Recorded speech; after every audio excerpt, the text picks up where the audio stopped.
All right, welcome back to Growing Up in the Wilds of Suburbia. I'm your host, Chad Everett Broshears. And the fun of it all. So here's some great stuff that's been coming in. I've been getting quite a few requests here lately about subjects to talk about. Now, I want to preface this because some of these things are a bit spicy. And they fall right into the areas of maturity that I've discussed many times before. So I'm going to go ahead and put some of those out there for you. Now, this is going to be fun. It's been quite an interesting week overall, just to say the least. From everything from finishing a year-long project to dealing with the IRS. It's always fun. And then just in general, deal with all this stuff going on with, C19 and all of that fun stuff. Glad to see you guys joining the call here and the video. All right, so let's get into some of these spicy subjects. And I've got a lot of people giving me feedback, by the way. I just want to touch on this real quick. A lot of people giving me feedback on minor critiques about what I'm doing, how I'm doing it, from people telling me not to wear a baseball cap, to how to behave during the actual calls, touch politics, don't touch politics. Everybody has their own flavor. It's really a fantastic thing. We all do. This touches immediately on something that I think is actually really beneficial. How you doing, Larry? Good to see you, buddy. And I think it's more of right now, we're living in such a society that everybody is trying to look for what to say, how to say it, or who to say it around. And we're not really paying a whole lot of attention of what we're saying or who we're really being as much as it is about what's going to be received and how somebody else receives it around us. And that's frustrating because it strips a bit of your identity away. It's like you can't really discuss with people, how you really feel. Hey, Albert. Good to see you, buddy. It really does take away something, though, your autonomy. I'm always worried that, what I say today may actually come back and haunt me and that kind of thing. And I get it. I do get it because we do have people that they don't really have a life. They spend a lot of time, kind of perusing around the social medias like piranha, trying to find the person that they're going to, try to find the most outrage with. And then they'll extract something out of that, and then they'll make a big deal out of it and potentially go after your jobs or something about your livelihood. I get it. Understand why people are really paying a lot of attention to this, but also, man, we're losing a lot of autonomy with it. We're constantly making sure and we're tailoring ourselves. This is that whole approach to to reducing your. It's more like thought police. It's like thought policing. First, you start doing it, you accept the behavior that's asked, and then you just do it. There's some harms that come out of that. It's not really the intent for this video today, but it is one of those things that does build towards what I've got. Because what I have is some interesting requests, and I'm not going to dismiss the requests. I think they're actually really valuable. And of all of my videos, aside from my Chat with Chad videos, a lot of them that really do the best are going to be the ones that talk about relationship or modern relationship issues. I'm not positioned as being the world authority in this stuff. I'm going to share my insights on it, and if you find value with it, take it back to your life and enjoy it, play around with it, take it to the sandbox of life and have fun. So here's some of the spicy stuff if you guys are ready. If you've watched any of my previous videos, you'll see why I'm kind of laughing about this. All right, so first off, there was a request for a list of rules of dating. Do games really work? We have to create specific definitions to this stuff. If you're going to say games really work, what does a game actually mean? I'm not actually going to be going all in on each one of these questions, but I'm going to break the ice with the question. And then obviously provoke a little bit more engagement. So if you guys want to have specific subjects, at least from my perspective, I'm happy to put it out there. So what do you define games by in a relationship? Is some people, they'll test you and find out if they'll test you to find out if you fit in a specific area of what they're looking for in their relationships. Oh, that happens. Is that the case? That's often what the case is for games. It's to see if you fit someplace, but it's not telling them in direct distinction, I'm looking for somebody who's trustworthy in whatever area. You're just kind of looking at like whatever the game concept is. And some of it may be, you may perceive a game to be just the fact of whether or not they get a chance to sleep with you. Or if you introduce them to somebody of influence that you know in your life, or whatever the hell it is. Maybe it's the game of getting you to give them money, or I don't know. You have to come up with a distinction on it before I just start throwing out a lot of scenarios and then, obviously disengaging people. So define that initially. Now here's another great one, and this is more common nowadays, specifically what I see, especially since we have a lot of social networking and the dating apps. We put a lot of options and opportunities that are easily available at fingers touch away on their phone or whatever mechanism they're using to communicate on their dating apps, that reduce the incentive for us to even try to overcome a disagreement in a relationship and quickly jump out of that relationship. So this question specifically is about friends with benefits and if they could ever turn into a full-blown relationship. As you guys may know already, from where I stand on relationships, they're all by agreements. You need to create the agreement with your partner, otherwise you'll do yourself or your partner a disservice. So that's up to you if you do that or not, but that's your call. So create the distinction of what a relationship is, or you're living into more of the idea of inherited concepts of relationships, and that's where you kind of just bump your way through and make people wrong for what they don't live up to, for conversation pieces that you haven't really shared. You haven't had the agreement. Could also go into the idea of common sense.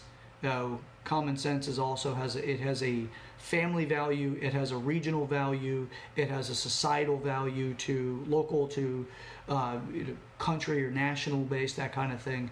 Common sense is a really interesting subject, but we could also put the same thing in with our ideas of what relationships are and how they're supposed to work. So can they blossom from friends with benefits into something more significant? Yeah, absolutely. But it all depends on your maturity. It's making them wrong if they don't live up to a specific desire. Is that really their fault or your fault? And that's where your work is. Otherwise, you're probably going to spend the rest of your life trying to go around and convict other people to your own shortcomings. I just got a little heart. Thank you. Hey, Jennifer. Good to see you. All right. Now, this one's a funny one. It's a needs question. But it is, are women gold diggers if they expect to be taken care of? Should bills be split 50-50, and how does that impact the dynamic power in a relationship? Now, again, I'm not going to go into all of the full value, because this actually could be more of like a 10-minute conversation piece. But overall, I would say that you're going to have some interesting values when it comes to your relationships. Now, if your relationship agreement is, I'm extremely mature in finances and you're not necessarily fully there, I'm going to help support you in this area. But if you don't have a conversation about that, it can start to turn into a relationship that looks like a relationship of use versus a relationship of desire. So it's something to really consider, that each one of these areas that you may have an unspoken agreement in the beginning, and then when the relationship starts to feel its stressors, then that person starts to look at where the relationship may not actually be valid or what they thought it was. So, but again, like I said, that's actually something that's a bit more dynamic, and I'd like to actually explore that more in a future video. For the time being, though, this is it for that one. Do men and women really want a good, safe partner, or the thrill of the rush of the chase? Such an fantastic question, because this actually falls into the root issue for a lot of relationships. If the longer you live and the more relationships that you get to experience, you're probably going to get some insight, or at least the more insightful you are. Relationships that are overly safe eventually start to feel boring.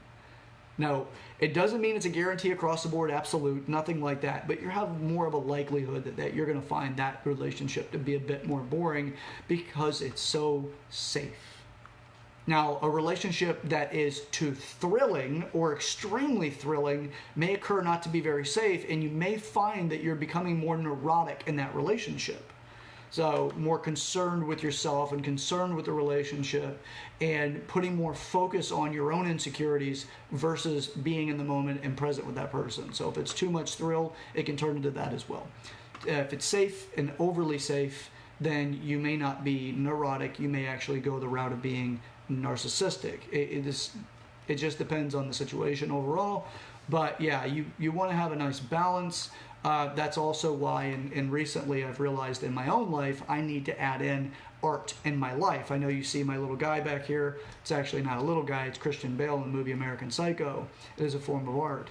I really don't have a lot of that in my house, though. I have that, and I have one in my living room that's actually the same painting. It's just in a different format.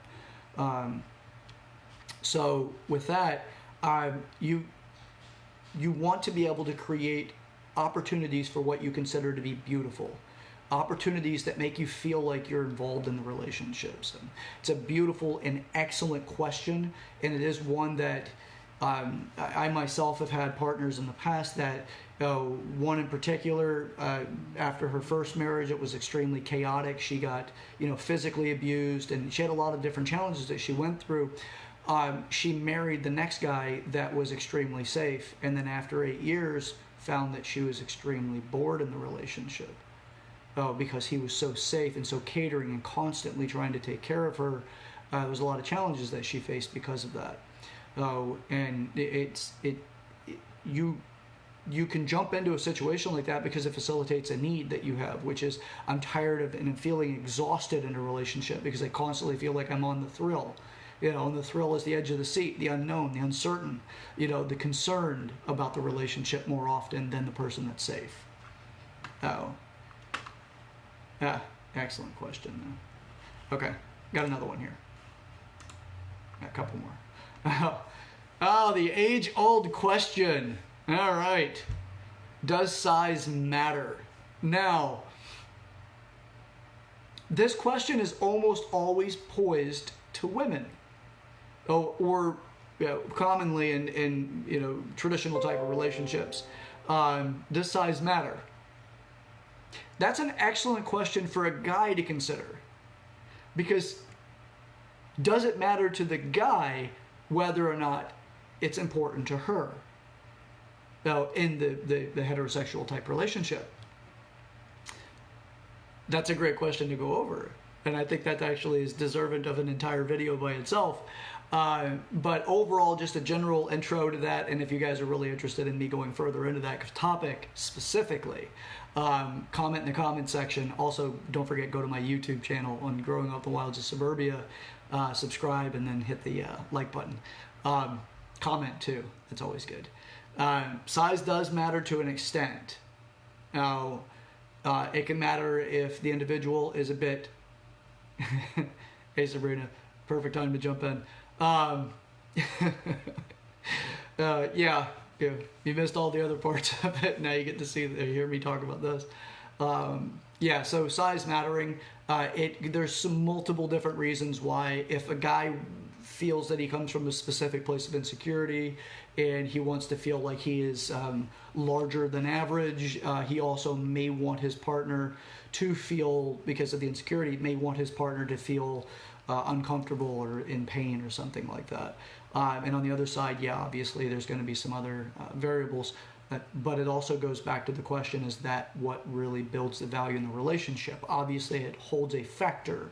Some relationships are built with a little more percentage value that actually has more of an importance in the relationship versus others. So yeah, great damn question though. And it's more about, what does a guy think about whether or not his size matters? And is he really interested in making sure she's pleased, or is he interested in making sure that he's pleased? And those are interesting, dynamic questions that a lot of people don't ask themselves. So a lot of people are looking to find out if they're pleased, not their partner. So the ones that want to make sure you're pleased, if they're too far into that, they may be highly insecure and over emphasizing something to make sure that you stick around. Or if you catch yourself doing that, it can turn into a fairly undesirable experience in the relationship over time. Okay. Oh, God, this is some great questions. Is it possible to be in love and in an open marriage style and not destroy your marriage? All of them are just based off of the agreements. You know, for a traditional person with a traditional mentality of a relationship, that's going to come across as possibly threatening to the idea that somebody else be involved in it. They're not going to look at that with any kind of... The parameters for viewing that is going to be limited to their own personal desires. So to give an answer on that for somebody that comes from a traditional relationship position, it's a pretty good chance that individual is not going to have a lot of forgiveness or leeway in that, as far as like the opportunities for being in an open position. Does it affect love? It all depends on you. It really depends on your agreement. It depends on what needs are being satisfied and how much of your own desire to be with that person is also rewarded. As it's a dynamic thing. It's not just, okay, I'm in an open relationship. It's more of like, is your marriage in a place that you're doing it to supplement a shortcoming to the marriage? This is another one of those, like I'd mentioned in the beginning of this video, that all of these are actually built up to their own opportunities. It's like a series of questions that require a series of videos. But yeah, when it comes to that, it's so dynamic. It's up to the individuals first to understand when you distill the relationship down to what the agreement values are. Then you have something more you can work off of. But if you don't have that, I'm going to be skipping too many steps for the individual listening and or watching, because you're going to fill in the void for anything that I didn't say that meets your own personal narrative, and you may think of what I'm saying as being either too simplistic, overly dynamic, or overly complicated, or completely on another island that you're not even interested in visiting. So it's going to be quite a bit to that. Another great question here. Sexual parameters. Where is the line that defines homosexuality? If you are a straight man but like objects. These all fall, like the majority of these questions are all falling into sexual maturity, but community, partnership kind of things also fall into this. Yeah, it's going to be also, with the human body, we have different pleasure sensors in the body, or different pleasure vectors, if you will. Some people like certain areas stimulated, and other people don't. So it kind of just falls into that. Homosexuality has a lot of different variables. It's not just what happens to your body or what happens to another person's body, but it also has to do with levels of desire and attraction, the building of relationships. There's all kinds of things that go with it. If any of you guys are familiar with the R. Kelly song on the Down Low, that later became a colloquialism that's found in the Urban Dictionary that has a completely different definition, but I could draw the connection between the two, because at one point in time I told a guy at work that I was definitely on the down low, and then I found out from the Urban Dictionary I'm not.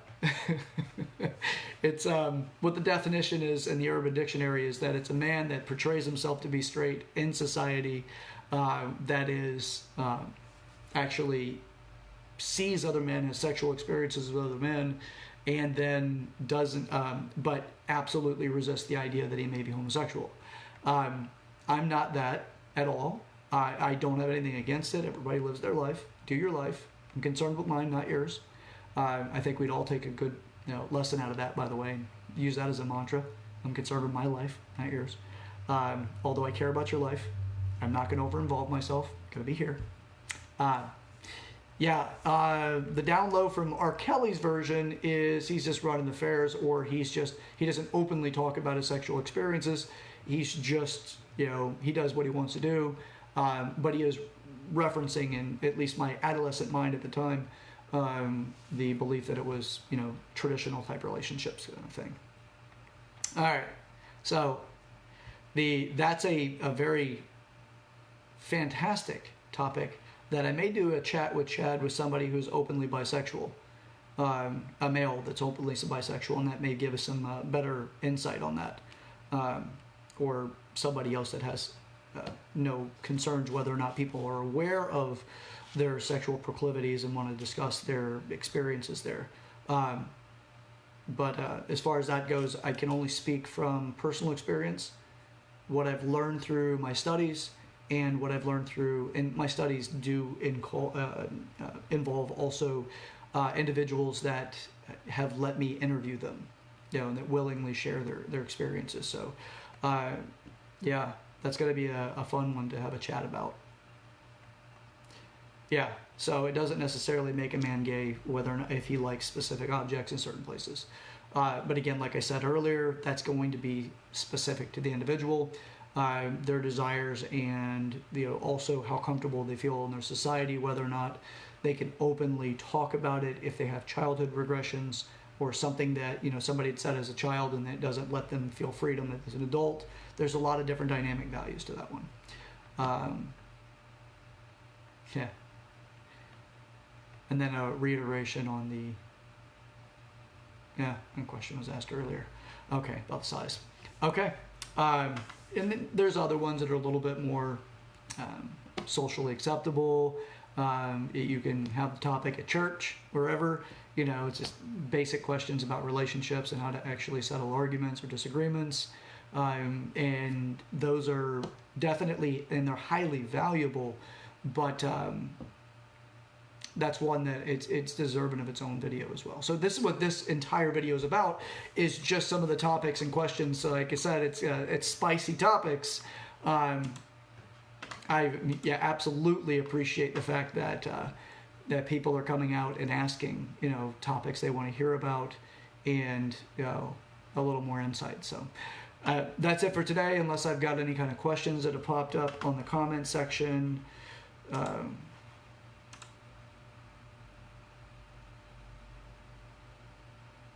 Okay. Looks like that actually is it for now. So enjoy the rest of your day. Thank you so much for checking in. And we'll catch you on the next one. Again, this is Chad Everett Broshears. I am the host of Growing Up the Wilds of Suburbia. Thanks for everybody who stopped by, who commented, and also left the likes, the hearts, all that fun stuff. Until next time, guys and gals, this is Growing Up the Wilds of Suburbia. Remember, we're all in this together. And let's have some insightful conversations that create something. All right. Enjoy the rest of your day.